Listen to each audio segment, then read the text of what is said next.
Welcome to another episode of Two Ales and Hockey Tales with Wally. And today I am so excited to have on another guy I have never met from Stratford, Ontario, which is right around the corner, a 7th round draft pick of the Calgary Flames, who once had over 300 penalty minutes in one AHL season for the Connecticut Whale.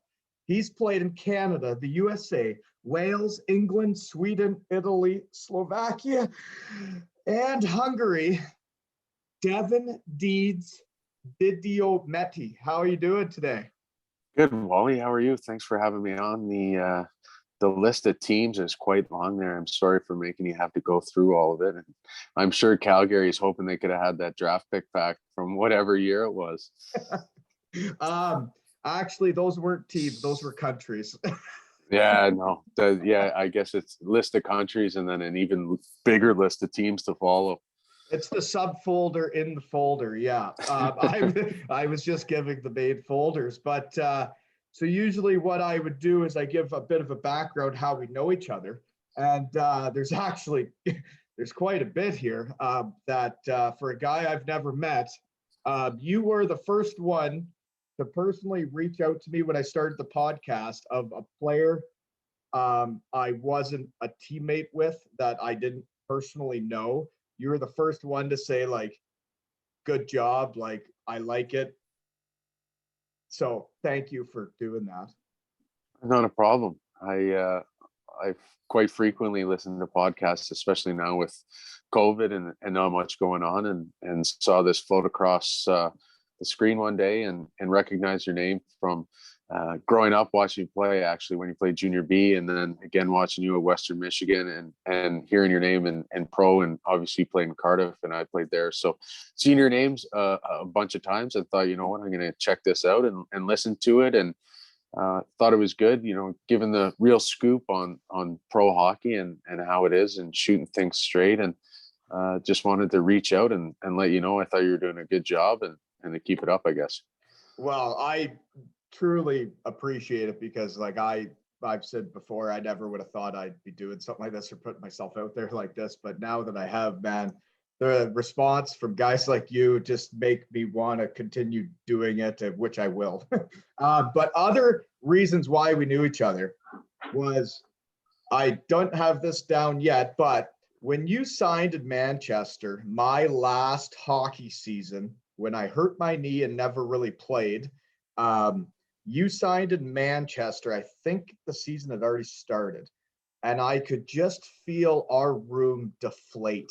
Like, every guy in the room in Cardiff was like, oh, Deeds is back in the league. Are you serious? Like, we have to deal with him again.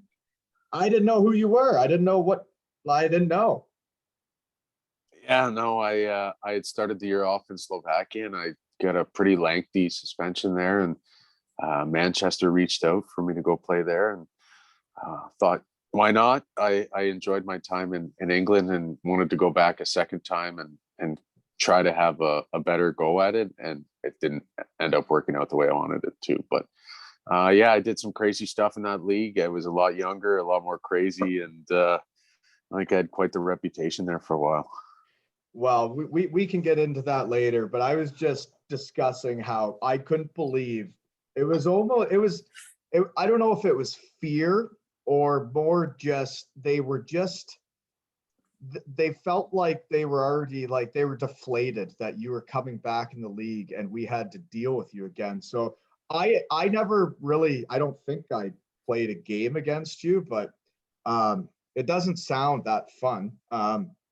So anyways, the other reason why we have a link, which we'll get into how you played in Cardiff and so did I later on, but I wanted to discuss the George brothers right now before we get into your career, because I have never met people like them. They are brothers in Cardiff that are literally part of the organization.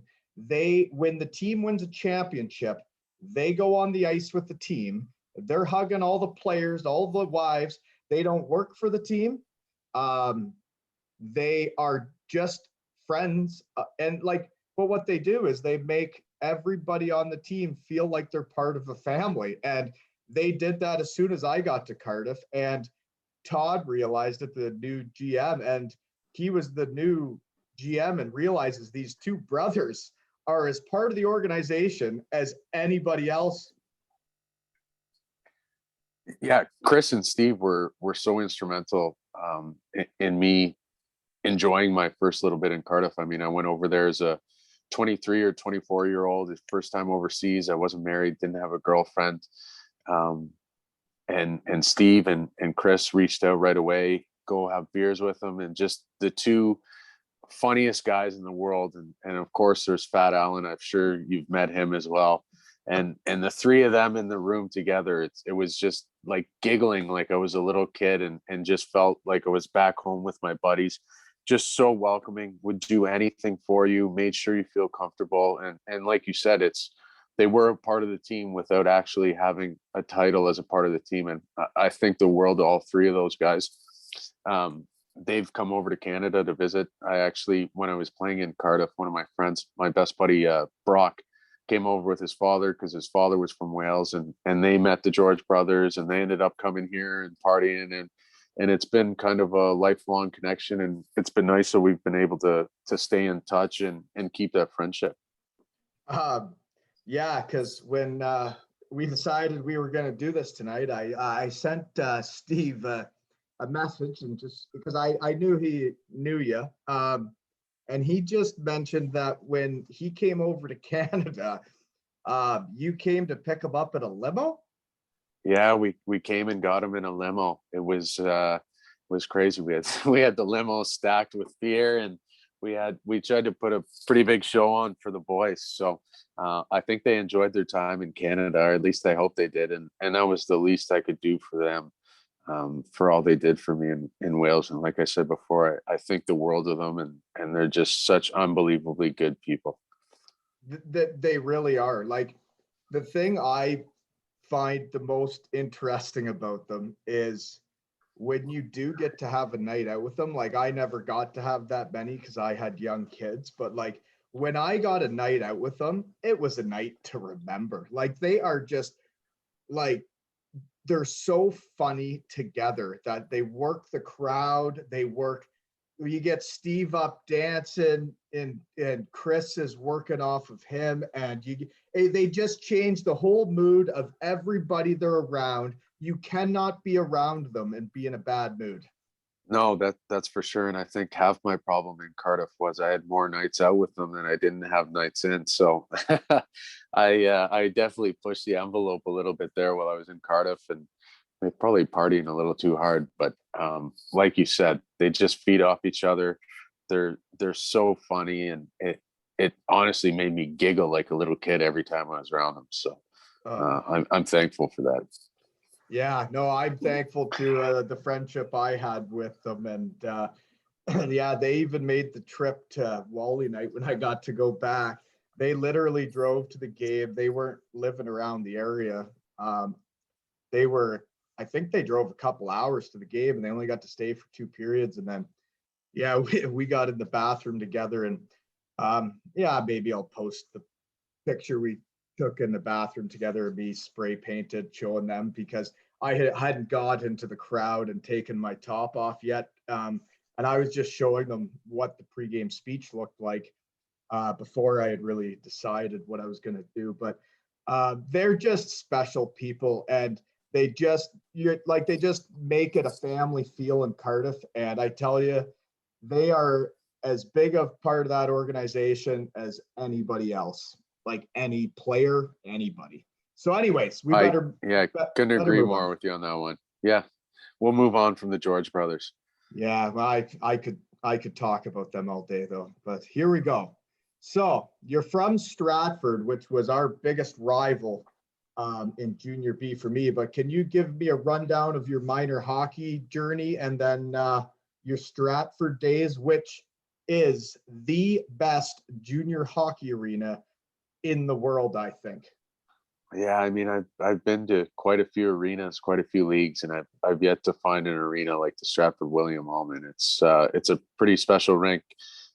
growing up here in Stratford, I mean, it's my dream when I was young wasn't to play in the NHL. It was always to play on the Stratford Culletons, the Junior B. I mean, it was a big show in town every Friday night. You have a full arena. Everyone from town would go. It's just a little small town. So growing up, I played my minor hockey here from minor novice all the way up to midget. It was just a double A program, never played triple A or anything like that. And then when I was 14, I was lucky enough to make the Junior B team. We ended up winning a Sutherland Cup that year. And then the following year, my 15-year-old year and draft year into the OHL, I played again on the team. And again, we won a Sutherland Cup championship. So being from Stratford and being able to win 2 Sutherland Cup championships was pretty special. Looking back at it at the time, I mean, I was so young, I don't think I truly appreciated it.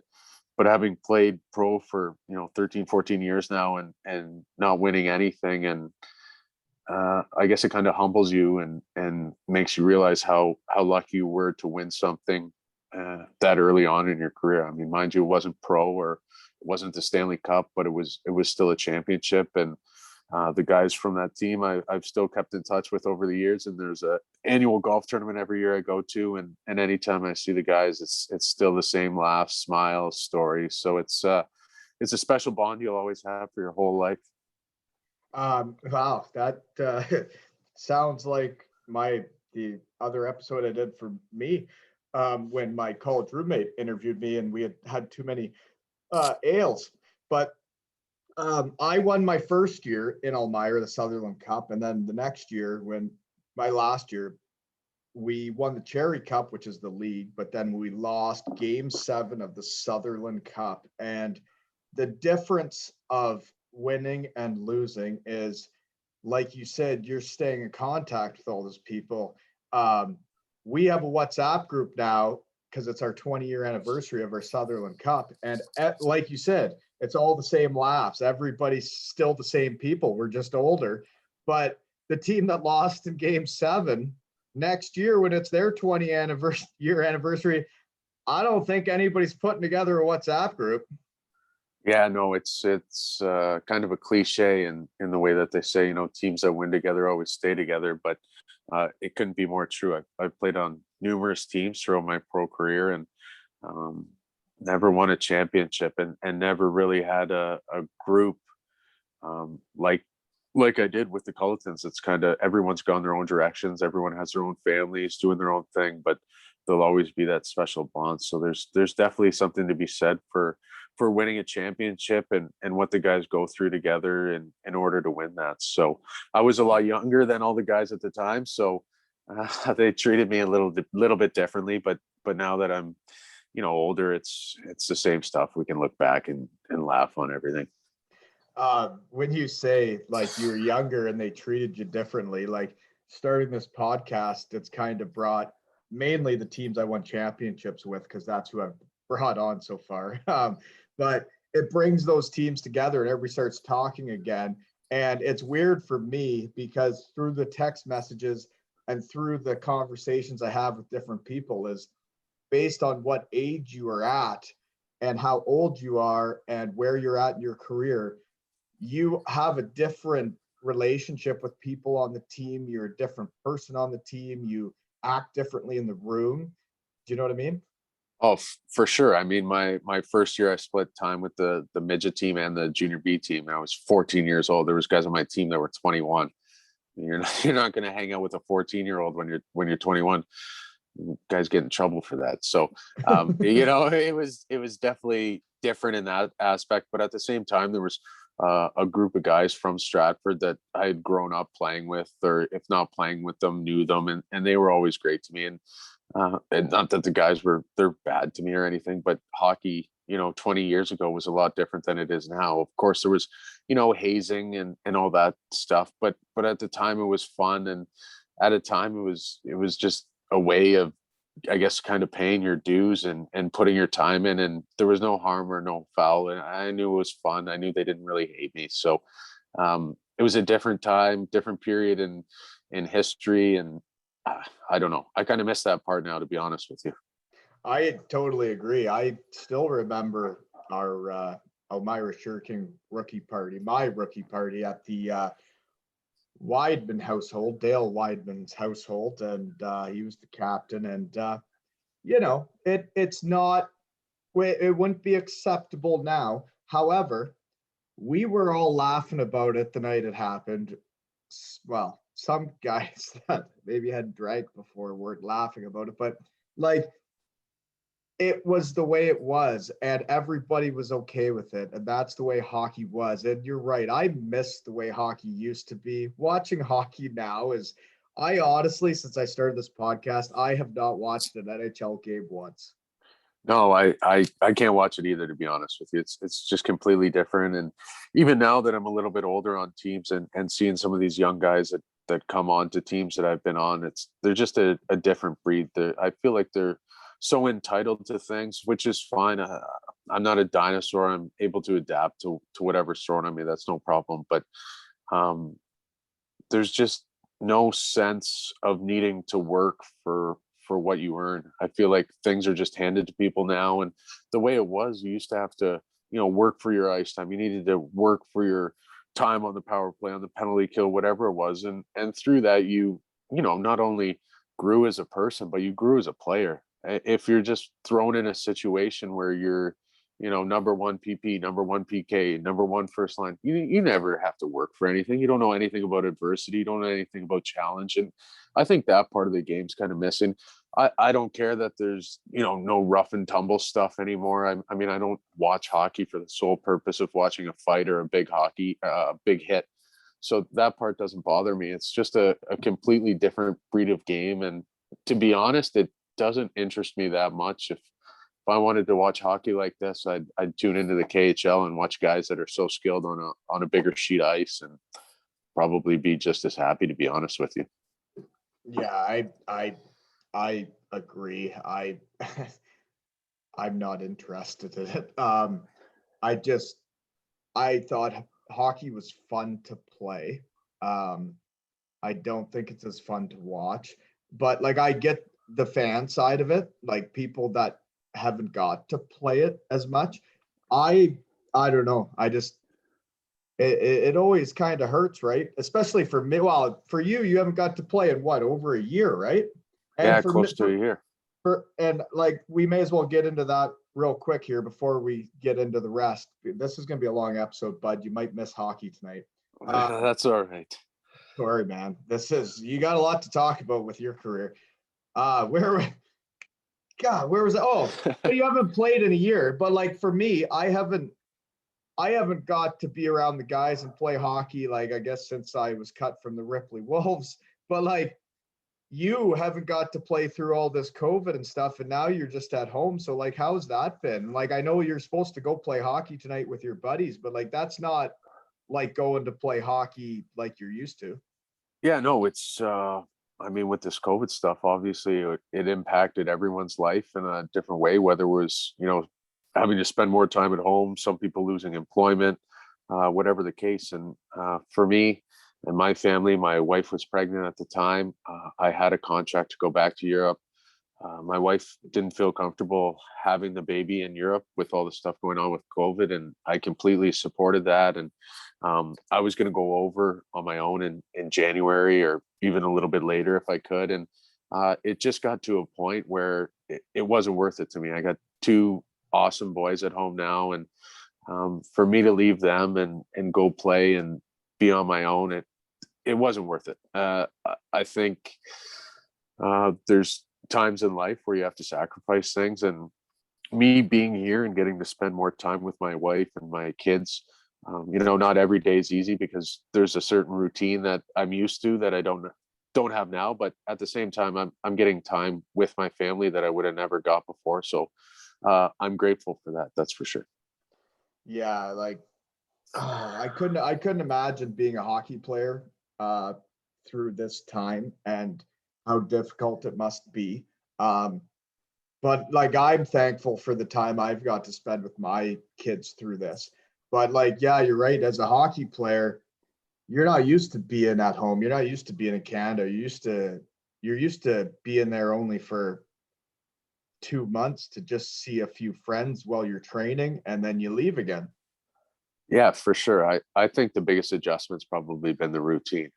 I mean, I get up early every morning with my oldest son, and we have our coffee, do our thing, and then it's kind of okay. What am I going to do to fill the day, or um, just filling in blanks throughout the day. Whereas if it's a hockey season, you're up, eat breakfast, go to the rink, go have lunch, and then it's okay. I'm going to do this with my wife. I'm going to do this with my kids. We're going to go to the zoo. We're going to go to the aquarium, whatever the case. And then we're going to go for dinner after. We're going to get a babysitter. We're going to have some drinks, go to a nice place, whatever the case. But now it's kind of just filling in time.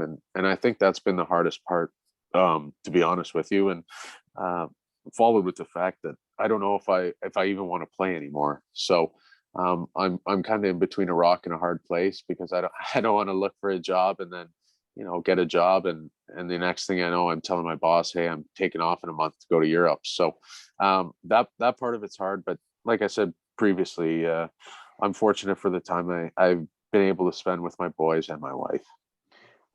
Yeah, filling in the blanks in a day is well, I guess you've kind of been living what it's like but you're not really in the same stage or mindset.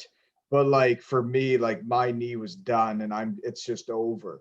And then you come back to Canada and like you have an American wife that can't work in Canada. You got two little kids and you have no work experience, and you're like, holy moly, life just got very real very fast. And being a hockey player was way more fun. And then all of a sudden, you have a lot of space in the day and you got kids at home, and you're like, you need a purpose. You need a reason to get up and go and do something. And thankfully, I found that after a bit with my job. And yeah, now with this podcast, I even have more of that purpose. But like, you got to find that reason to like, and it's hard, man. When you're done hockey and you don't know what's next and you don't know what you're doing, man, that's what this podcast is really kind of about, because a lot of my friends are there right now. Yeah, no, I couldn't agree with you more. There's so much uncertainty, and that empty space in the day that you do have. Maybe your mind's running a little wild now. What am I going to do? Is this right for me? Is that right for my family? And just so many questions you ask yourself. And so some days I do it and drive myself crazy. So other days I'm completely normal. So I have my good days and bad days, just like everyone else. But it has been a major adjustment. And to be honest with you, it's been a bit of an eye opener for when I do decide to actually officially retire, as to, I guess, setting up a plan of what I want to do after hockey. Of course I have ideas or thoughts about what I want to do, but actually get the ball rolling on it, because like you said, when it stops, and life gets real in a hurry, whether you need to work because of financial reasons or you need to work to stay sane, to stay sane. Sorry. It's different for everyone, and nonetheless, it's real for everyone. Oh, yeah, we're getting way too deep. You know what? I thought when you were coming on and we were chatting before, this was going to be like the funnest one yet, and this has been this has been the realest one yet, I guess. So maybe I need to start getting funny then and get off the real train. No. You know what? That's where you're at, and that's what this pod's about is talking this stuff out, because like, man, I've been there. And dude, with the flight home from Cardiff when Pigs, him and I believe it was Deese drive us to this hotel we're staying at by the airport we're flying out of. They drive us there 2 hours away. We all jump in the van together, and like we have like 9 hockey bags to fly home to Canada.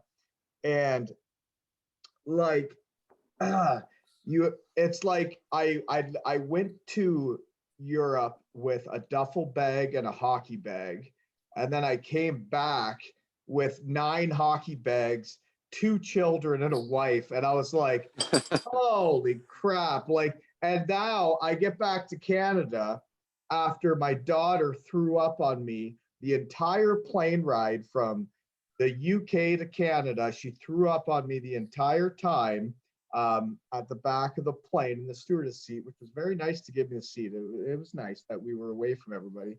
But then you land and you're like, well, I have all this stuff now.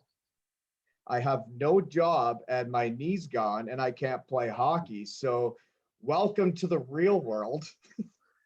Yeah, no, it hits you pretty quick. And I can relate to you on going to Europe with a hockey bag and a suitcase and coming home with a wife and 2 kids. It does get real in a hurry. And, the way I acted when I was 24 is a lot different than the way I act today. So I don't regret anything I did when I was young. I mean, I had so much fun. I learned so much stuff. And as crazy as it sounds, I learned lessons from my mistakes that, matured me and made me who I am today. So I lived my best life. I had so much fun when I was young, and now I have no regrets, and I'm at a place where I have a wonderful wife and 2 wonderful kids, and I don't have to worry about what if.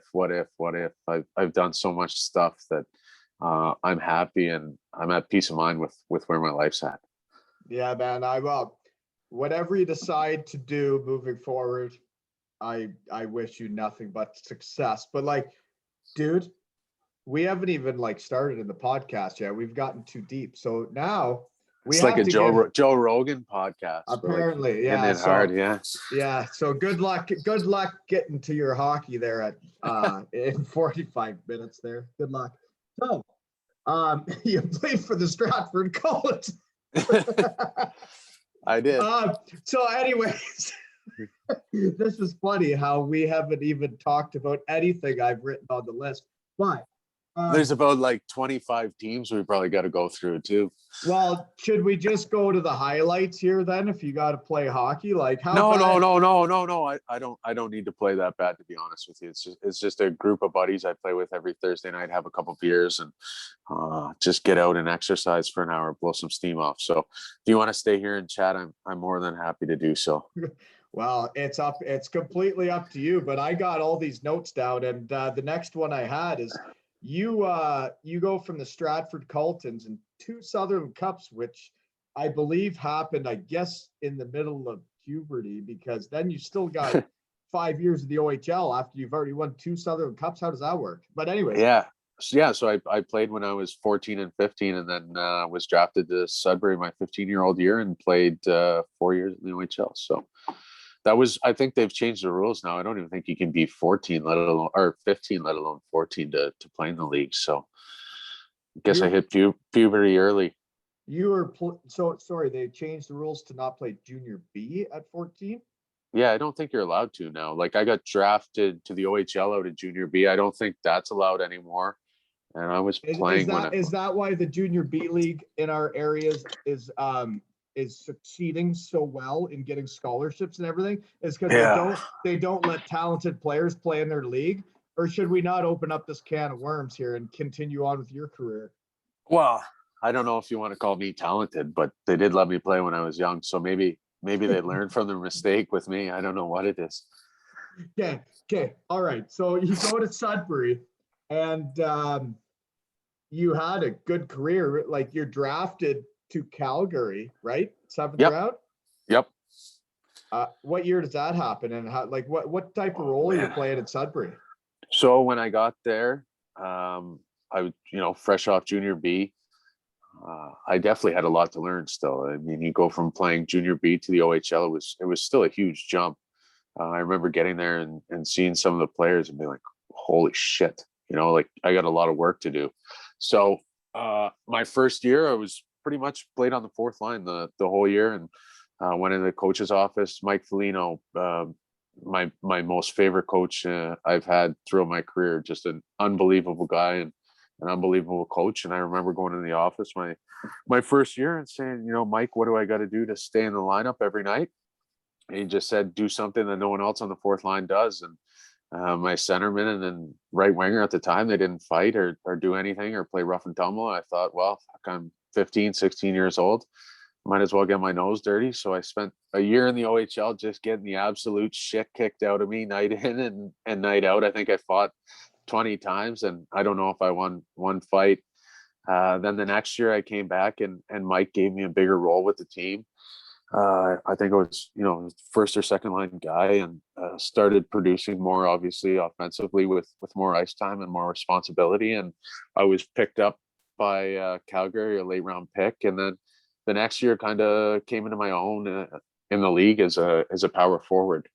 I think I scored. I don't know if I scored 20 goals. If I didn't, I was pretty damn close. And we went to the conference finals that year, and then the following year I was traded to Sarnia, where I got a chance to play with Steven Stamkos and rode his coattails for a year. So I went into the OHL as a guy that had to work for everything I got. That literally had to fight for my life, and because of fighting and hockey, it opened up doors for me where I was able to put my time in and show coach I was willing to do this. And in turn, he gave me ice time and gave me a chance to play with better players and open up some room for them. And, I was able to score goals and put some points on the board. And I think by the time I left my last year junior, I was a point a game player. So I definitely proved a lot as a player throughout 4 years. Well, for a player like me who was like legit the little guy that had to score to keep a job, I when I was young, I didn't really like get everything about hockey and what you need on a line. And like, you're like, oh, well, that guy's really good, I want to play with him. But like, once you get into pro and you realize what a line needs, like every line needs a guy that's going to go in front of the net, that's going to go get that puck on the forecheck. And it sounds like you're probably that guy. Yeah, I think so. I mean, when I played in the American League, I think I turned into a little bit more of a meatball than I probably should have. But in junior, yeah, I was definitely a guy that I went to the dirty areas. I was hard on the forecheck, always finishing checks and opening up room for skilled guys like yourself. I mean, it's amazing what an extra second a time for a guy like you in the slot does, so I was able to do that and was lucky enough that I could make a play or I could score if I was given a chance, in the slot. I mean, a lot of my goals came from tips, deflections, rebounds, stuff like that. I mean, I wasn't stupid. I knew the type of player I was. I knew I wasn't going to dangle through everyone and go top corner or anything like that. So I definitely knew what my role was. I knew what I had to do to succeed. And I was lucky enough in junior to have coaches that believed in me and put me in situations that allowed me to achieve. So here's the question then, because I saw you started pro with somebody that didn't seem like Calgary's farm team. So how do you go from 7th round pick to them to it seemed like maybe a New York Rangers? I can't remember. I was looking, but it seemed like not a Calgary farm team. Yeah. So Calgary offered me just a qualifying offer, which was no signing bonus and just minimum American League salary, minimum NHL salary. I just put up a point a game in junior. It was a heavyweight of the league. I mean, I was fighting everyone, and my agent thought that if I didn't sign, I'd either get redrafted or have a chance of signing elsewhere. So I didn't sign the contract. Ended up signing a PTO with Columbus. Went to their main camp, did well. Played in a bunch of exhibition games. Played with Nikolai Filatov and Jake Vorachuk actually on a line. Did really well with them. They released a press release that went on their website that was saying they released me from their PTO. And when they released that, New York's GM called my agent and said they wanted to offer me a contract. So they offered me a 3-year entry-level deal with signing bonus and everything like that. And obviously it was a no-brainer. 20 years old, getting a chance to sign an NHL contract. So signed with New York and went right to Hartford. And yeah. So Calgary didn't sign you, they qualified you. So then you end up just on a PTO and you get a 3-year deal off of PTO. Yeah, with a completely different organization. It was crazy how it worked out. So Because I didn't sign the qualifying offer from Calgary, I went back into the draft. I don't know if the rules are the same now as they were, 15 years ago. Things could be different now, but went back into the draft, didn't get drafted by anyone. Went to Columbus on a PTO and ended up signing a 3-year entry level deal with New York. So it was definitely crazy how it worked out, but it ended up working out in the end. That's for sure. Right. Yeah. No kidding. That's a pretty wild story, actually. That's not on the notes here. Because I got for the next one. So you go from that, because we got to keep moving here. You got puck drop soon. Just kidding. You're not going to make it. 300 plus PIMS in 2010-11 for the Connecticut Whale in the AHL. And for me, I played in the AHL for very minimal games. I believe I played 19 games, 0 points, and about a -7 with 1 fight. But 300 penalty minutes in the AHL. What type of mutants are you fighting, and what is your daily life like? Because I've lived with fighters, and dude, that can't be that much fun. No, it wasn't great, to be honest with you. So, I went to training camp in New York, and at the time it was guys like Chris Drury, Marion Gabrick, Ryan Callahan, just to name a few. So, I looked at the top 6. Well, okay, you're not making that. And then go to the third line, not going to make that. Okay, fourth line, what do you got to do to play on the fourth line? 10 years ago in the NHL, you got to be able to fight and hit and skate well. So I went to the minors thinking if I'm going to make the NHL, I'm going to be a complete pest, a complete rat. So with that, you're obviously not making too many friends on the other team. And I just played a game where I was running my mouth all game. I was hitting everyone. I didn't care if it was dirty, if it was clean. I would fight.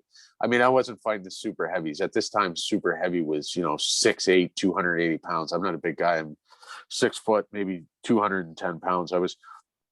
I'd go into Bridgeport on a Sunday and fight a guy like Mike Haley, who's a heavyweight in the NHL now. But 10 years ago, that guy was like, that was a guy I wanted to fight because I didn't want to get my head taken off. You know what I mean? So it's crazy how far the game's come and kind of how they push that out of the way. But that was just kind of the style I thought I had to play. And a guy I but a guy I played with in Sudbury always said, if you're going to do something, make sure you do it the best you can. So I thought, what the fuck, might as well just floor it. And I'm going to try to get as many PIMS, as many fights as I can. And I think that year I had 300 penalty minutes. I ended up getting surgery on my hip with like 20 games left.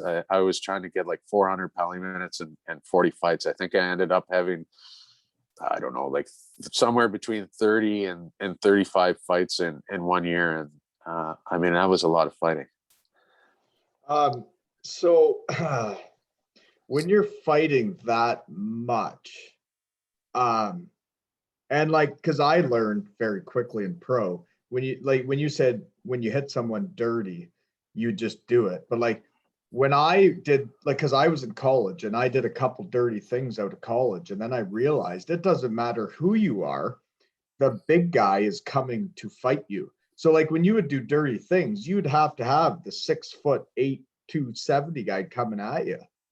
Yeah, sometimes that did happen where you end up fighting a guy you don't really want to fight at all, and you either hang on for dear life or throw as hard as you can, as fast as you can for a little bit, or just get the absolute shit kicked out of you. So it was one of those three. And I never went out with the intention to try to hurt someone or try to do something, but at the same time, I played a style of game where I was going 100 miles an hour all the time. So if you turned your back on me at the last second, there was no way I was going to stop. So obviously, some stuff that's deemed as dirty was going to happen. I don't think in the 3 years on my entry level deal, I was ever suspended once. So I'm not sitting here saying I was, horrible and doing god awful things, but I also wasn't a saint. And I knew what I had to do to get to the NHL, and I tried to do it every single night. I respect that totally. I totally respect that you would put up 300 penalty minutes in the AHL to try and make it, because when I went to the AHL and I got there out of college, and they put me on the fourth line. And like you sit there all game, and then they finally put you out with the fighter. You're like, well, what am I supposed to do? Like, am I supposed to play like I'm supposed to play?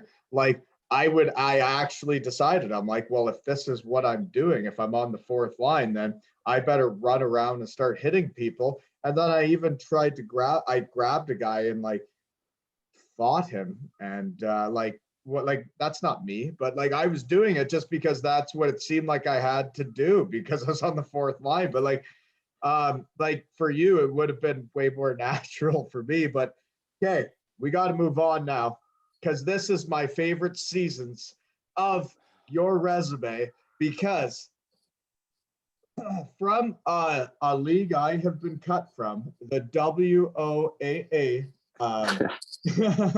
you played for the Milverton four-wheel drives the same year you played in the East Coast, the AHL, and for the Cardiff Devils. So how does that happen in 2012-13? We'll get into the next season next.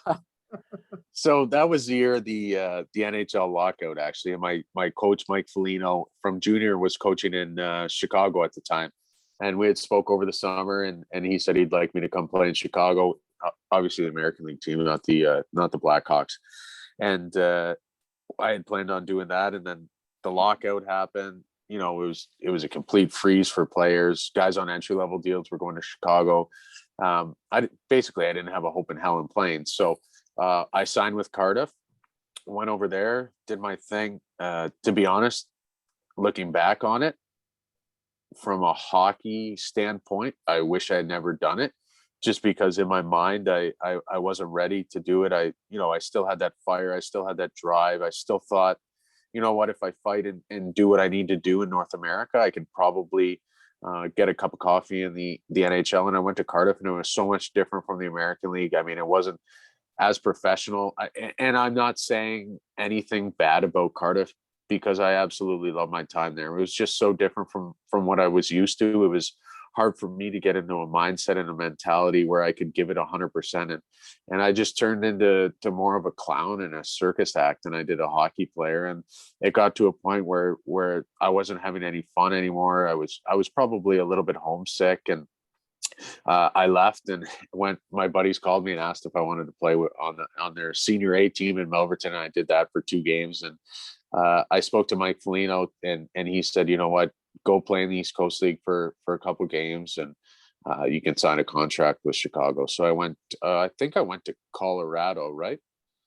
I think that's what, yeah, I think I went to Colorado, and I was there for, I don't know, a couple weeks, and then was in Chicago for the rest of the year. So it was definitely a whirlwind year, and the next year wasn't any better, but it was a confusing time in my life, and that is what it is, right? So I don't want to, because I didn't realize that's how it went. I had no clue. I didn't know which team was first and last and in the middle. My vision was that you were waiting for a contract and played like a game or two with Milverton while you were waiting. I didn't realize you went to Cardiff and left, and then decided to lace them up for the four-wheel drives, which is probably the best hockey name in hockey, is the Milverton four-wheel drives. Do you not agree? I mean, it's pretty good. It doesn't get any more rural than that, does it? Wow, they're right next door to one of my favorite high school towns, Linwood, Ontario. But anyways, so your time in Cardiff, we can't just gloss over that, because I didn't realize that it didn't work out for you. But like, the other thing is you were part of the ownership group and the way it was ran before I got there. The year I got there, it was new ownership, new people, and I only heard horror stories of what it was like before.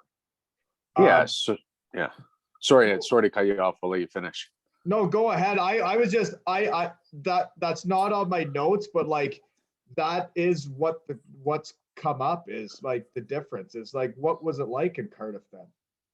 Yeah. I mean, you played in the American League, and yeah, it's not the NHL, but at the same time, if there's something you want, you're going to get it. I mean, you're treated pretty well. You know, you're not staying at the Ritz-Carlton or anything like that. But I mean, this was with the New York Rangers organization, who has infinite amount of money. So it was maybe a little bit different to where you played. I'm sure every American League team's different, but I was pretty spoiled in Hartford, and went from that to, you know, going to a place where we were playing in a tent, like literally a tent.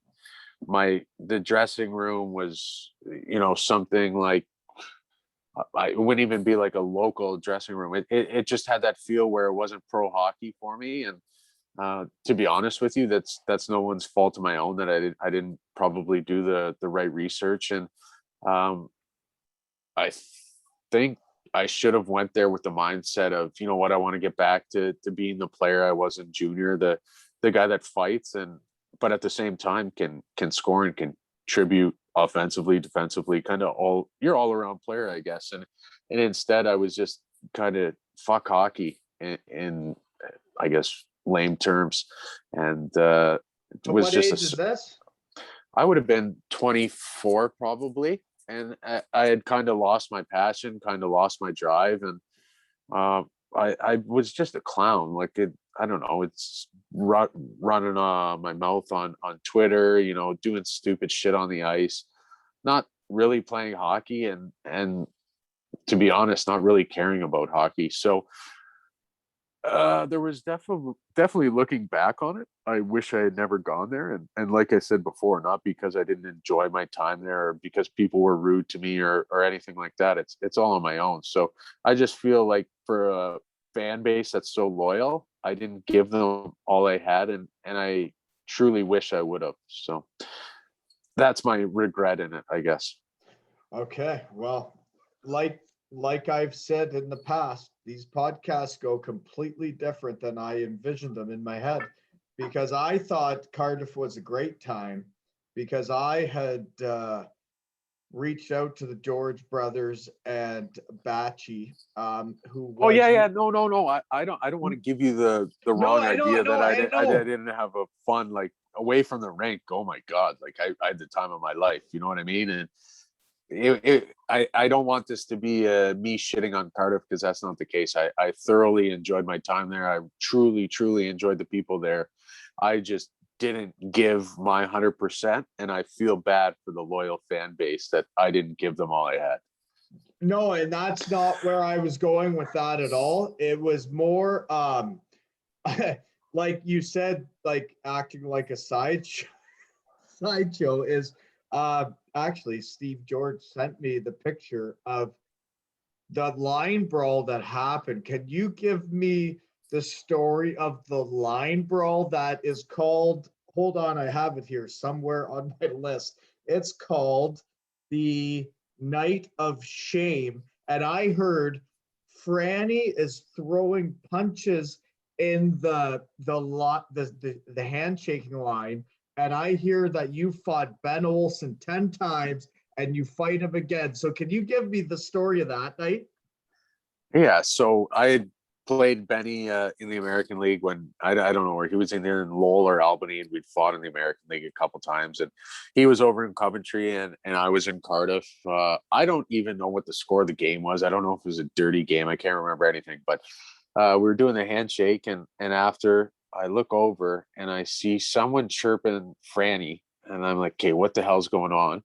And then I see Big Benny Olsen flying over there, and his gloves go flying. And I think, oh shit, like there's no one else on the ice that's going to deal with this other than me. So I grab him, of course, and we have a fight, and it was complete mayhem. Like, imagine being in a fight in a handshake. Like, number one, why are you handshaking in a pro hockey game after a game? It's completely ridiculous. And number two, why are you fighting in the middle of a handshake? So we fought. I got kicked off, went to the bench, came back, somehow ended up on the bench throwing punches. It was a complete disaster. It definitely was a night in shame, I guess, but I don't feel any shame for that. That was, you know, you can't disrespect a coach on the other team. You're going to throw punches at them or wave your stick at them. Then I mean, someone's going to have to fight or do whatever it is they do. And I think the world of Franny, he's an awesome guy. And looking back on it, I would have done the same thing 100 times over. When I saw the picture, when Steve George sent me the front page of the newspaper, and it said Night of Shame, and I see the bench, and I see the players, and I see the fans hanging over at the big blue tent, and man, it brought back so many memories of like that place. There was some weird stuff that could happen in that arena, but like I could totally see how it could happen, and I could totally see Franny probably starting it. But yeah, I'm sure he did, and I got my ass kicked sticking up for Franny, so he might owe me a couple beers now. Well, you would think so. So okay, the other thing about Cardiff, other than that game, is that you, I guess they call him now the Don Cherry of Canadian hockey because of spitting chicklets. You were roommates with Biz Nasty, but the only reason I know that is because I was texting with Batchy today. That little dandy probably learned a few things from you two, eh? Oh my God, I feel so sorry for him. He was, I don't know, he would have been like 19 or 20 probably when we were living with him. It was me and Biz, and to say we were going out and painting the town would be an understatement. And we're dragging Batchy into it as much as we could. And at the age, he was such a teddy bear. I mean, he was huge, he was jacked, but he was, he was scared. He hadn't come out of his shell yet. So we were trying to pull him out of his shell, slowly, and we drag him out the odd time. He'd have a couple beers and start chatting and wrestling with you or whatever. So Batchy's a great guy. I think the world of him, and it was nice living with Paul. I'd played against him in the American League, and it was nice to be able to I guess party with them and have some fun, right? So you're in Europe, you're there for your first time. I didn't have a girlfriend, my family's so far away. It was nice to kind of have that release where you can go out and have some fun and not worry about real life, I guess. So we definitely had our fair share of fun in Cardiff. We did a lot of stuff. It was good times. Yeah, yeah, it's all like we talked about is what age you are on what team and where you're at. Like when I was in Cardiff, I would have had a completely different experience than you fellas, but I saw how much fun the guys would have. Like for you guys, when the ownership and the team wasn't that good, Cardiff was still that much fun. Imagine it with a really good team and guys make money, right? Oh yeah, I mean, like it was probably right. I mean, I loved my time in Budapest and I love my time in the Alps in Italy. But as far as cities go, it's one of my favorite cities I've ever played in. It's incredible. The people are so polite. I mean, you can sit down and have a beer at a random bar and have a hour conversation with someone you never met. It's that type of town, and it's so fun. The fan base is so loyal. Yeah, we didn't have a great team. Yeah, the ownership wasn't great. But all that aside, I did thoroughly enjoy my time in Cardiff. I liked it a lot. It just, I liked my time away from the rink more than I did at the rink, which isn't a good thing when you're a hockey player, right? Yeah, definitely. That's not a key to success. No. Okay. So that's that year. And we had to get into the Cardiff scene there, just because that's kind of our link here. But the next year, you go so you start in Cardiff, then you play for the four-wheel drives. Can't stress that enough. The ECHL, the AHL, and then in 2013-14, you get a contract in the Swedish Elite League. How does that happen? Because I sure would want one. Yeah, no, it was so my agent had a camp every year in LA, and the coach that was running the camp was a coach from the Swedish elite team, Färjestad. I was out there skating, and they had asked my agent, who is this guy? And My agent obviously told him, and when I left the camp, I got an email from my agent saying, "Hey, would you be interested in going to Sweden?" I said, "Yeah, of course. Like, I'll go play in the Allsvenskan." And he said, "No, this is a Swedish elite league." I said, "Yeah, of course I'm going to play. But what's the deal? I had, I don't know, maybe 5-6 points in 20 American League games the year before." I said, "Obviously, I'm not going there to play power play. What's wrong?" And he said the year prior they had been pushed around in playoffs, and they needed a guy that could play, but also had that physical presence. So I was in a situation where I guess my role fit exactly how they wanted. I went there, played, I don't know, for 2-3 months. The team didn't do all that well. The general manager that brought me in was fired. And when the new GM came in, I got released. Yeah, so here's another story. So we were playing in Växjö, and one of our older guys, one of NHL experienced guy, a Swedish guy, I had sat on the bench the whole game. Like, the writing was on the wall for me. I knew it was probably near the end, and I'd sat on the bench all game, and he got slew-footed at the end of the game, and I jumped the boards to go fight the guy whoever slew-footed him. And I mean, that's a huge no-no in Sweden, right? So after that game, I don't even think I got suspended, because I fired, I guess. So I mean, I was bought out of my contract. That league is unbelievable. I mean, it's so skilled, so professional. I'd played NHL preseason games, and I truly believe it's comparable to the skill level and the way the players play. They're not as hard on the puck. It's not as physically demanding, but the skill set was unbelievable. The way these guys train, unbelievable. Just nice to go to a country and see the way these guys train and how they do things. And I was fortunate enough to be in the right spot, I guess, at the right place for the right team needing my type of player. So that was definitely a cool experience. Didn't go the way I wanted, but what can you do, right? Well, as soon as a team brings in a new guy, they want to bring in their own people, and the different visions just aren't the same, right? That's just what happens. But when I saw you got that contract, I was like, wow, like that's awesome. Like that's so, but you also, other than that, in that same year, you go back to the Milverton four-wheel drives and then to Milan, Italy. So that's a strange year too, right? Yeah, really strange. I mean, I had to make my pit stop off over in Milverton, have a couple beers at the Blue Line Club, and be on my way again, right? So yeah, no, I came home. I had been fired somewhere around Christmas. I hadn't been home for Christmas in a while.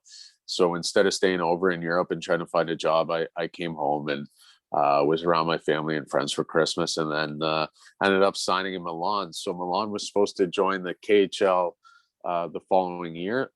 Through my father, I have my Italian passport. So I signed a contract in Milan, thinking they were going to be in the KHL the following year, with a KHL contract for the following year. And it never ended up panning out, but unbelievable. I mean, Milan as a city, incredible. The hockey was awesome. The fans were awesome. I really enjoyed my time in Milan. Going from the Swedish Elite League to Italy, probably could have stopped somewhere else in between. But at the time, the sounds of being able to play in the KHL obviously wouldn't have been able to be possible without me having an Italian passport. But that was a scenario, and that's what I went with, and didn't work out. But at the same time, it was a great experience. Yeah, no, like I totally get what your thinking is.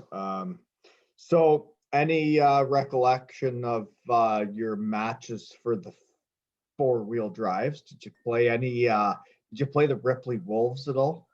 No, we played. I can't even remember who we played. I fought one game though and got kicked out. I think I played 2 games in one year, and I hit someone in the corner. And the next thing I know, someone was chasing me with their gloves off. I was like, you have got to be fucking kidding me. There's 5 people in the stands in Milverton on a Friday night and I have to fight. Like, this is insane. And so I fought against, who's the team that won all the time? It changes. It used to, and now it's Clinton. I don't know. Yeah, it was Clinton. I fought against Clinton. So I fought some big D man from Clinton, but I was like, this is fucking crazy, man. I'm coming out to play with my buddies for an hour, basically like having a couple beers on the car ride there, a couple beers in the room, like thinking, you know what, go out there, maybe score a goal, maybe make a couple nice passes. And next thing you know, I got some fucking jackass chasing me with his gloves off. Looking to pick up a 5 on a Friday night in Milverton in front of 10 people. It's like, you fucking kidding me, man? Well, and then I beat the hell out of them too. It's like, come on. Well, I guess this is the time to tell the story, because I've been trying to figure out when to tell this story. But I decided to help the Ripley Wolves out, and I thought I would try and I would play for them. And I started out with 15 goals in 5 games, and it was all good. And where this podcast is filmed is where the same shed that the coach of the Ripley Wolves came and wired himself just so I could play a hockey game that night, which I scored 4 goals in. So cheers, bud. And then 3 years later, so we played Clinton in the finals. I went septic. I had my elbow from trying to play against 20-something-year-olds when I'm a fat, out of shape guy that sits at a desk all day. I went septic, and I went to work with an IV in my arm for 16 days after we lost in the finals to Clinton. And I tell you, when you say I gave it my all, I gave it my all. Yeah, so we lost. And then the next season, I decide I'm going to get in shape again. And then I got cut via text message from the coach. So that's how my hockey career ended. But anyways, maybe you should have just played out of shape. Maybe I shouldn't have played hockey ever again when I stopped playing when people paid me. Yeah, that's a good idea. I think I'm going to probably take that same approach when I'm done, to be honest. You should never get to know the guys and never get to know them, because then you really like them and you want to win with them and you want to help the town that your kid goes to school in and all that. But anyways, here we go. After that season, are you going to make it to hockey? You're not going to make it. No, I'm not going to. I just poured another beer. I'm here for the long haul now, pal. Buddy, we're not even there yet, because we still got to talk about so after that year, you go to the Steelers of the EIHL, which in my opinion is the last team in the league I would ever go to as a hockey player, because they just fire people as soon as they have a couple bad games or they lose a couple games. Somebody's going to get on the chopping block. Your thoughts? So I went there. The coach I had in Cardiff, Jared Adams, was actually the coach in Sheffield. Here's a crazy story too. It seems like they just follow me around my whole career. There was a player on Sheffield who had been caught gambling on his own team the year prior in Denmark. He had a lengthy I played against him. Yes, I played against him. So he had a lengthy suspension, and he had 5 games remaining on that suspension the following year. I had a Italian passport. G wanted a guy that had a European passport, so he didn't have to file any paperwork. And basically what it was just a 5-game fill-in until his suspension was over. I had some personal stuff going on with my family. I had a sick family member, so I had told the team I was just going to stick around North America and kind of do my thing here. So I went over there for 5 games. I knew it was going to be 5 games. I had a great time while I was there. Didn't really care if I played, didn't care if I was on power play, didn't care if I was on penalty kill, but went there with the mindset that I was going to do all I could to help for 5 games. I had a great time there. They treated me well. The city was nothing compared to Cardiff, but at the same time, it was professional, and I was treated really well, to be honest. Yeah, that's that's not what I wanted to hear, but I'm sorry. I'm just giving you the truth. no, it's fine. It's sometimes the truth hurts. That's fine. Yeah, it's all good. I'm glad that's how they treated you, because that's how hockey players should be treated. And sometimes, like, people get treated not properly. But the next one I got here on my notes is when you signed in Manchester and all the Cardiff Devils got scared. But then the note I got from Batchy was that you were one of the first ones to ever get Twitter going, like to ever get the teams fired up between each other, like the fans, the players, like everything. Yeah, that was my first time in Cardiff when that actually started. So anyway, yeah, my time in Manchester, looking back on it, I probably wish I never had signed there. I didn't have a good experience there. I felt like it was ran poorly. Management wasn't all that great. Our coach was a super great guy, Omar Pasha. I think the world to him. I think he did all he could with what he had, but in terms of management, I didn't think it was managed well, and I don't think there was a true hockey mind in the whole brass, and without that, or without a vision of where you need to go, it's hard for the guys to act professional. I mean, you can want guys to be professional day in and day out, but when you're put in an atmosphere that isn't professional, it's kind of hard to act professional. So I mean, again, that is what it is. But yeah, as far as the Twitter thing goes, I don't know if I'm the pioneer for the EIHL when it comes to Twitter, but I definitely did, wind up teams, wind up fans, wind up opposing players. I had no filter when I played there. I had no care when I played there. I didn't care if I hurt opposing players' feelings, fans. I was no filter. I was going to say whatever I wanted, and I don't know if people respected that. I don't know if they hated me so much they thrived off hating me or whatever it was. But I did what I did and didn't care about the repercussions, to be honest. It is an entertainment business, right? And like when you do something like that, like it brings more fans into the seats. It brings more people to the game. And like I personally think that's what hockey misses, is that there isn't any battling, there isn't any hatred, there isn't any, it's just skill. It's just like who can play hockey the best, and it's just I don't know, but you know what I mean. Yeah, I know exactly what you mean. I mean, I used to tweet something and there'd be 50 chavs from Coventry telling me, this or that, and look at their profile. And they have 3 teeth and the 15 rolls of fat over their stomach, and they're trying to tell me I'm ugly or I'm out of shape or I suck at hockey. And it's like, well, you can't even probably walk 10 feet without getting short of breath. So, I mean, I was just calling a spade at the time. And yeah, I would say things to wind up other teams, and maybe it was a little bit of a show, maybe it was me being the villain and wanting to have people hate me. But I think now in hockey, there's so much personality in hockey, especially with the older guys, maybe this new crop, not so much, but I feel like hockey players are subjected to answers where if you ask them about a team, they're not going to say, oh, my experience there wasn't very good, because they don't want to burn bridges or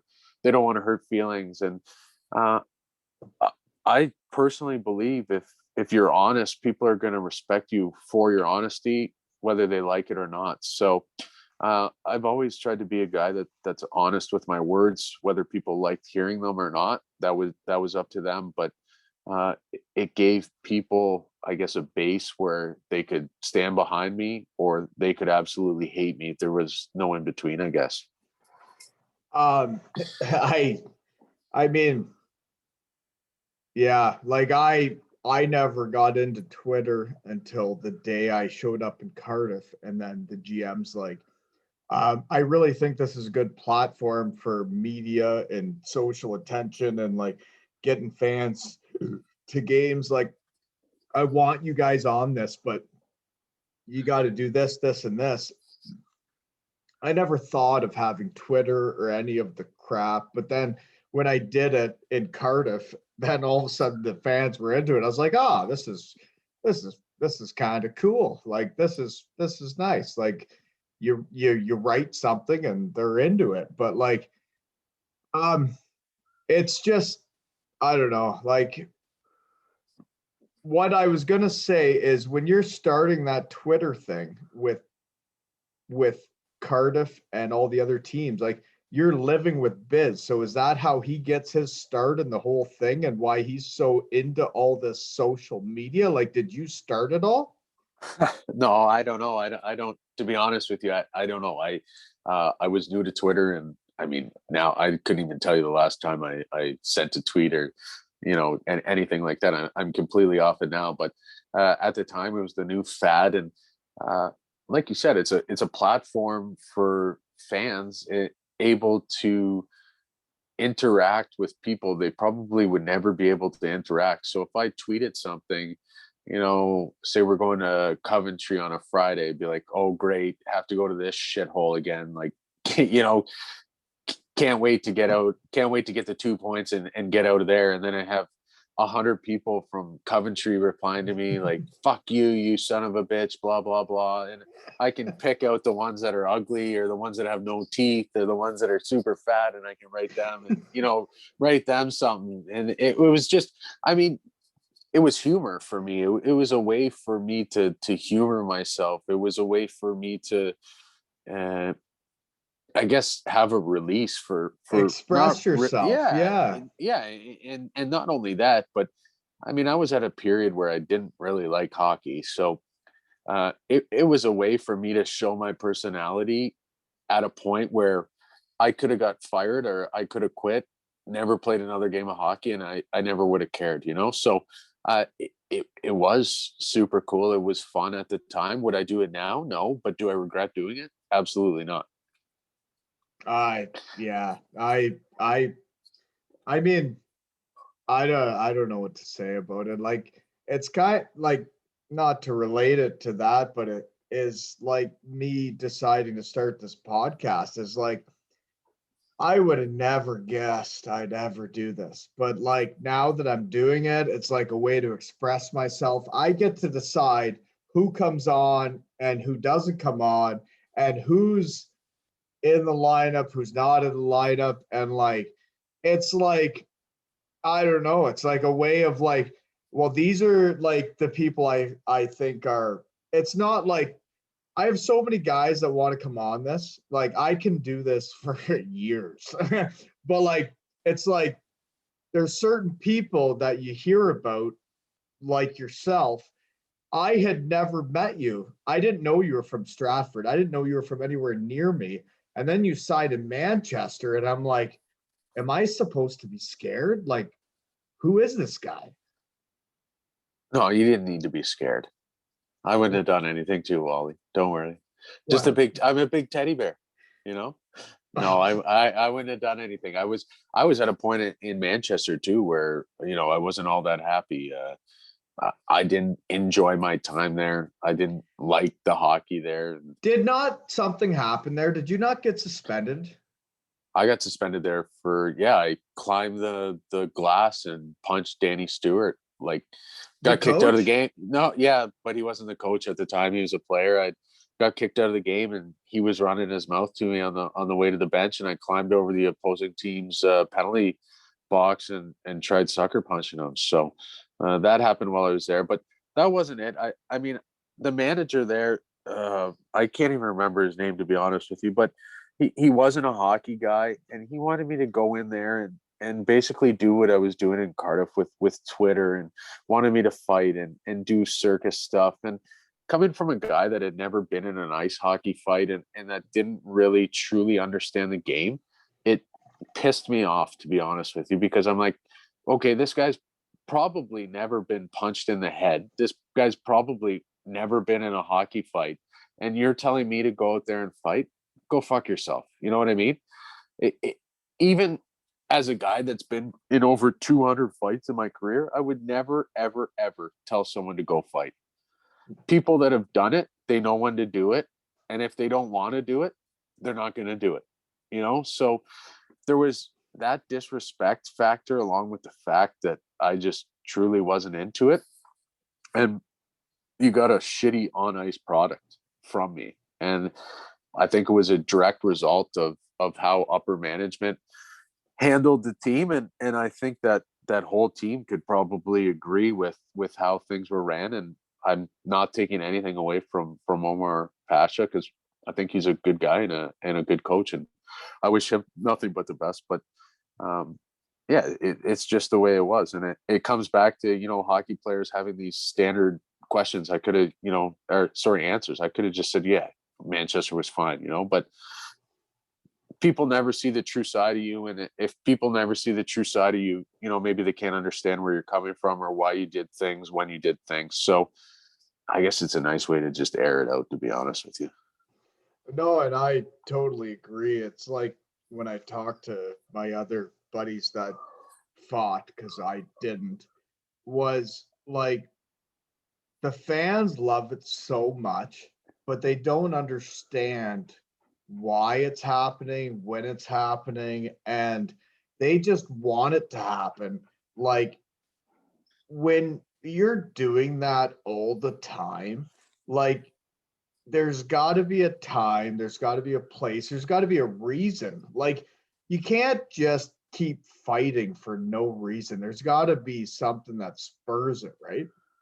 Yeah, I mean, 100% too.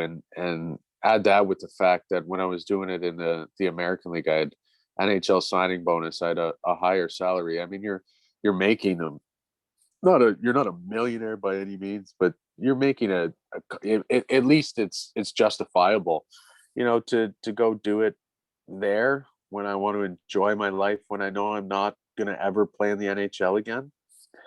Why?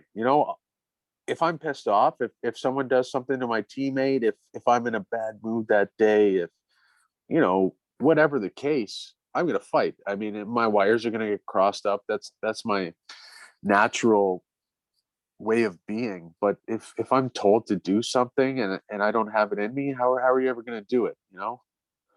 It's That like someone telling you this shift before you go out, hey Wally, you got to score. You think you're gonna score? Probably not, because all you're gonna think about is scoring, and it's probably not gonna happen. there's no doubt about it. And like it's the exact same. Like somebody saying go out and fight. Like when you fight, it's gotta be passionate. You gotta want to punch the guy in the face. Like it's gotta come from something, right? Yeah, I 100% agree with you. I mean, there was times in my career where I'd fight off a face off for, I guess, what was deemed as no reason. But at least in the American League, if I was fighting for no reason, I was fighting for a chance to play in the NHL on It's an still a NHL. reason. Yeah, on an NHL contract. Like there was a reason behind it. Um, Doing that in Europe when I know I'm not going to get a contract or never play in the NHL. Am I going to do that? No, I'm not. But um, like you said, there has to be a fire, a passion, a burning desire, I guess, to want to. I mean, who wants to get punched in the head just to get punched in the head? You have to be a complete lunatic to want that, right? I mean, I enjoy fighting. It was a way for me to get anger out, especially when I was a pretty angry kid growing up, and it was a way for me to release some aggression, and that was fine. And even growing up, and probably up until my mid-20s, I enjoyed fighting, but I didn't do it just to do it. There was always a reason behind it, whether one of my teammates was was hurt, whether I wanted to get momentum, whether someone was being a jackass on the other team. There was always a reason why I was doing it. It was never just because I wanted to go out and fight or go out and do something stupid. I couldn't agree more. And like the people that try and talk about hockey not having fighting, it's just not realistic. Like there's always going to be something that starts something that like somebody needs to actually get punched in the face, because if you do something wrong, you need to get punched in the face, because a 2-minute penalty isn't enough. To be honest with you, Ollie, I think if you were to take fighting out of the game would be 10 times dirtier what it is now. You were a skilled guy. I wasn't fortunate enough to have the skill you had. But I think you being on the ice with someone who had fought or was tough or, respected by the opposing team, that would make you feel, you're a smaller guy, but I'm sure if you had that presence on your team, you knew, okay, I can be Wally tonight. I can go out. I can focus on scoring goals. But if you don't have that guy on your team and there's some jackass on the other team that's running his mouth to you in warmups like, hey, Wally, keep your fucking head up tonight. I'm going to fucking kill you. Well, whether you like to admit it or not, when you go in the room after warmups, you're probably thinking like, I don't want to be on the ice with this guy. So, I mean, it was nice that the game kind of policed itself, and I've always felt that way about fighting. I'm not sitting here saying there should be two guys that are 6'8" on each team that should just go out and fight all the time.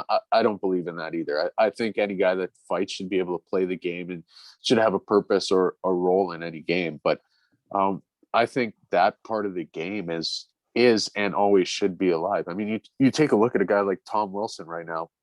The guy's a hot commodity in the NHL because who can fight and score and hit now? No one. Everyone just wants to toe drag and take one-timers. Like, we're at a point in time with hockey where that's kind of got lost, and a guy like Tom Wilson's going to play in the league for a long time and going to make a lot of money because he's one of the only guys that can do it, and he is going to have the fear from his competitors for a long, long time. If I was a GM in the NHL, Tom Wilson is the most underpaid hockey player in the league. That guy is more valuable than any other player in the league, in my opinion. That guy changes games.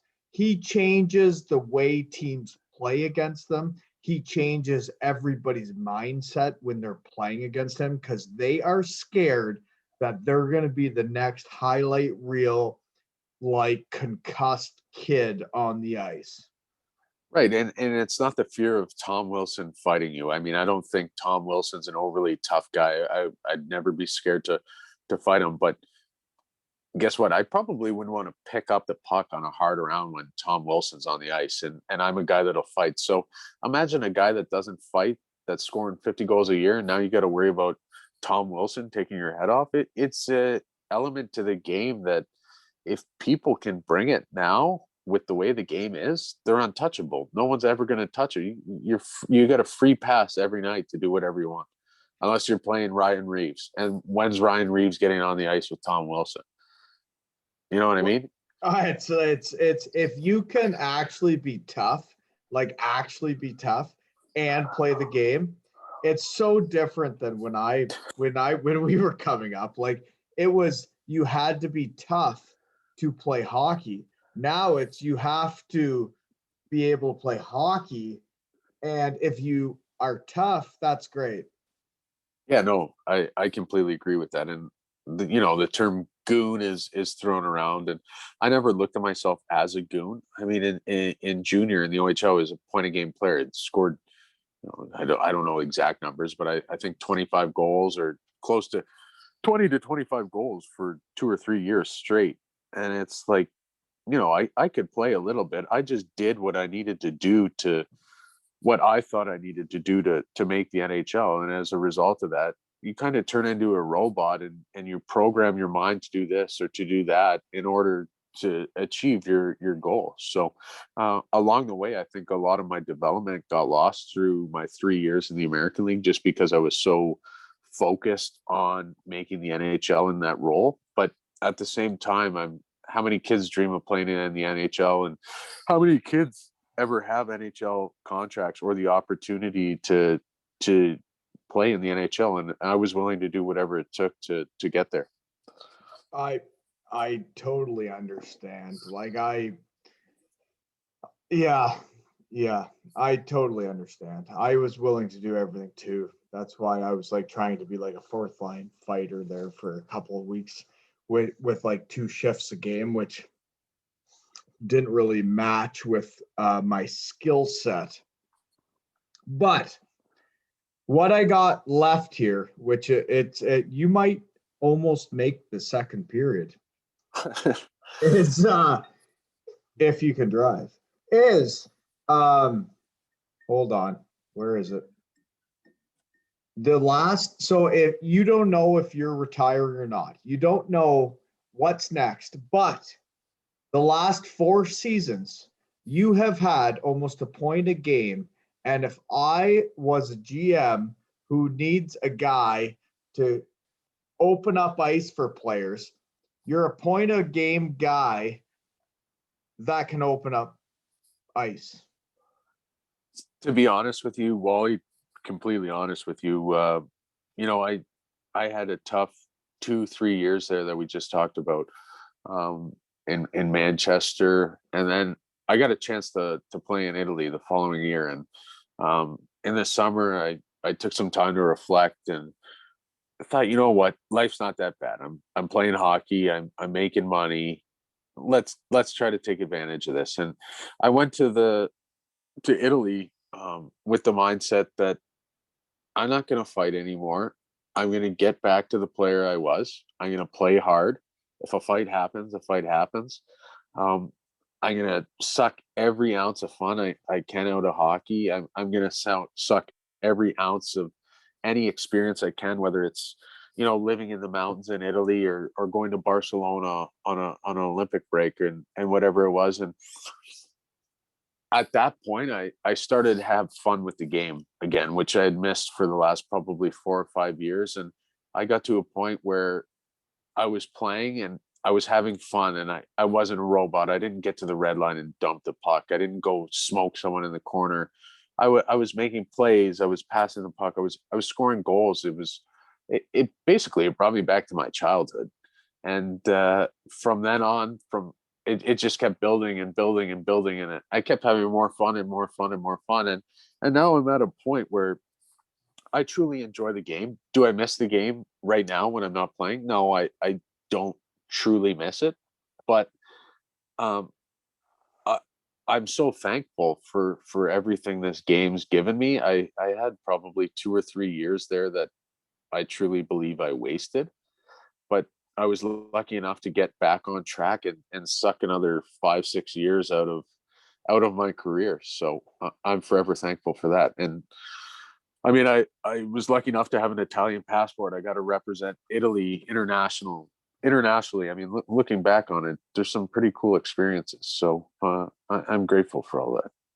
You played for Team Italy? Yeah. Can you believe that? No, I can't. I didn't know that. I didn't know that was a thing, or else it would have been in the notes. Yeah, no, just flying under the radar, Wally.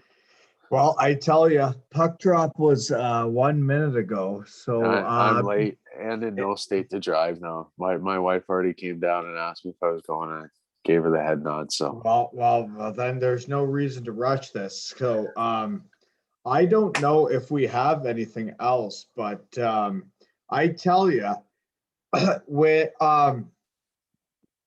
when I have, this is gonna sound strange, when I have guys that I've never met before reach out to me and like, hey man, the podcast is good. Like, I'm listening to it. That means a lot to me. Like, I literally didn't think I would ever do this. I never thought I'd do this. But then when you write to me and you're like, dude, I'm listening to it, and like, I'm however the relationship was, but like, I knew who you were, and I was like, dude, like, well, why don't you come on? Like, if I can interview random dudes that I don't know, who knows where this could go? We could interview everybody. I know, and as we kind of touched on previously, I think finding your way post hockey, it's a different experience. There's nothing you're ever going to be able to replace hockey with. You're not going to be able to replace the screaming fans. You're not going to be able to replace the excitement of a game. But if you can relive some of those memories, if you can talk to old teammates, if you can share some laughs with someone, if you can talk to someone you played against that you absolutely hated and have a beer with them and laugh and talk, well, I mean, that's pretty cool, right? So um, it's nice to listen to all these podcasts with guys that are interviewing NHL players that play 1,000 games in the NHL and golfing on private islands and taking their private jet from here to there. Yeah, that's great. That's unbelievable. They're in such a small percentage of the world's population that's lucky enough to live that life. But you're creating something here where you're getting a real experience from people that were good hockey players. They just weren't good enough to play in the NHL, and whether they played in Europe or whether they played in the American League, the East Coast League, Southern Professional League, whatever the case, you're getting a little taste of from so many various people of what hockey's like at various levels around various parts of the world, and that's cool for anyone, I think. I just it started out as I just wanted to. I don't know. I don't know how it started out. It just came to my idea, but like then once I've started it, and like me and you have never met, okay? We've never met in person, but like if we ever actually see each other when this whole COVID thing goes down, we're gonna have a night. Like it's gonna be fun, right? Like it like we're gonna be like, dude, we did that together and it was fun. Like it was fun. And like we talked about your career, I sprinkle in my thing. Like it's fun. Like this has got my juices flowing like you wouldn't believe it, man. Having a guy on that I don't even know that's from Stratford, that's like literally 45 minutes from my hometown, that when I'm in Cardiff, Wales, the the rumors out that Deeds is coming to the Elite League, and the whole league shits themselves. It wasn't even a joke. Like they were literally like, "Oh man, Deeds is coming. He's playing for Manchester." Like, oh my god, come on. And I was like, "Who is this guy?" And he's from 45 minutes away. Yeah, see, I'm a nobody. There was no need to worry. Well, anyways, buddy, thank you so much for coming on. I can't thank you enough. Like for the first guy to reach out to me to say I'm doing a good job, because like it does mean a lot to me. Because like I said, I don't want to put myself out there like this, but like I also want to talk to all my buddies. So if this is what I got to do, if this is what I got to do, like if I got to send it out there for everybody, then fine, I'll send it out there for everybody, but we're all gonna talk.